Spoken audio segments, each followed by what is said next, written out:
We want to pick up right now with that with Mike Kochasic with the Louisville office of the National Weather Service. So, Mike, that's 2009. If this were to happen tomorrow, what kind of warnings would be issued? How would it be much different here? So things have changed a little bit since 2009. We have different tiers of flash flooding, with warnings, I should say. You have a low end base with 6 inches of fast moving water, mostly concerns with property. You know, that can sweep a car off the road. That can sweep you off the road if you're walking through it. But then you have considerable and catastrophic warnings too, and that's what should be taken very, very seriously. That's what we saw in Texas issued. If that was issued today, your cell phone would go off and alert you that there's serious flash flooding occurring. It would be buzzing and the siren goes Absolutely, all times, day or night.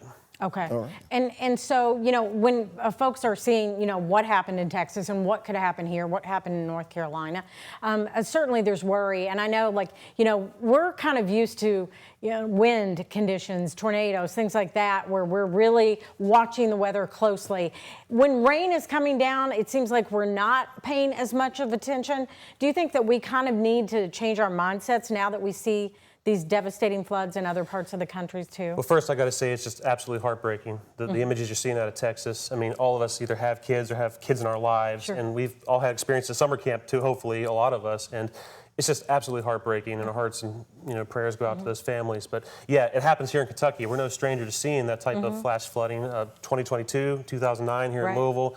Even February and April of this year. So it does happen, and folks do need to be prepared. You know, when that water hits the ground, it can really come up on you quickly, especially if you live near creeks and streams. What's trickiest about this is we can see, and we've had it around here, which looks like a normal little storm or maybe a small little image on the radar coming over you, and then suddenly it does something like this. Does that catch you guys off guard too with the quickness of it and delay maybe any prominent warning? Sure. So radar is just one tool in our tool chest. We have other things. We have satellite, we have spotter reports, and river gauges as well. So just because radar shows maybe a little tiny blip, you know, that doesn't necessarily mean that there's not other things that are telling story as well. So it doesn't necessarily catch us off guard, but I can see where it catches members of the public off guard too. So always be ready for when that rain comes. It could come up in a hurry on you. We talked about the alert that you get on your phone. For some reason, somebody's phone's out or they leave it in the kitchen or whatever, you know, when they go to bed.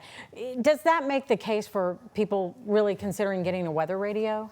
Weather radios are great, especially if you sleep like the dead. If it's hard to wake you up, sometimes that cell phone buzzes and it doesn't necessarily wake you up. But a weather radio is super loud and it is super persistent. It'll go off until you turn it off. So it's a great secondary thing to have. And what we saw in Texas with the overnight flooding, that can happen here in Kentucky, and it does happen, and that's a good thing to have in your house. You know, this discussion came up after the eastern Kentucky flooding. Of course, it's prominent in Texas right now about outdoor warning sirens. There's a lot of discussion about maybe placing some along rivers and that. Are outdoor warning sirens effective? Because we rely on the tornado warning sirens here, but those are really for outdoor alerts, not for people inside buildings. Correct. So outdoor warning sirens are specifically for that, outdoors. So it doesn't necessarily mean you can hear it inside, but all things are on the table, all solutions. Even if we save another life, that's a precious life that we had saved. So I think we need to look at all those on the table. Outdoor warning sirens, thinking about the different capabilities that we can have inside your house too, whether it's weather radios, different cell phone alerts, but just some sort of audible alert, you know, that we need to really consider to save people's lives. And I guess this is just a great learning experience as we're seeing all these other, you know, parts of the country going through this. Absolutely, and it's super important that we have multiple ways to receive that warning. Any one of those systems can fail. Even your cell phones can lose battery charge if the power goes out or things like that. So have multiple ways, whether it's weather apps, a weather radio, even just regular TV and radio as well is a good source for that. You would agree our climate has changed. In fact, this year you were telling me an amazing number about, what was it, 200% above?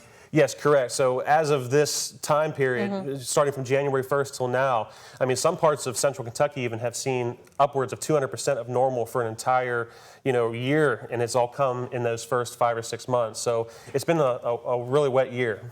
All right, Mike, thank you very much. Of course, Mike works closely with our team here, and our chief meteorologist, Mallory Snell, is joining us. And Mallory, I know you were saying, too, good to have some dry days ahead. Yeah. We will take the quiet weather while we can get it as we